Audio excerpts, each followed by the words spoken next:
नमो भवाय च रुद्राय च नमः शर्वाय च पशुपतये च नमो नीलग्रीवाय च शितिकण्ठाय च नमः प्रवर्तिने च युक्तकेशाय च नमः सहस्राक्षाय च शतसन्वने च नमो गिरिजाय च शिपिभिष्टाय च नमो मेघुष्टमाय च शुमते च नमो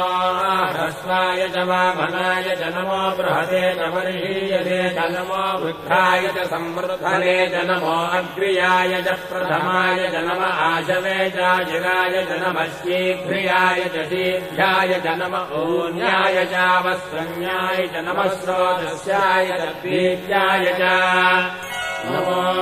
ज्येष्ठाय च कनिष्ठाय च नमः पूर्वजाय चापरजाय च नमो मध्यमाय चापगल्भाय च नमो जघन्याय च बुद्धियाय च नमः श्रोभ्याय च प्रतिशल्याय च नमो याम्याय च क्षेम्याय च नमो उर्भर्याय च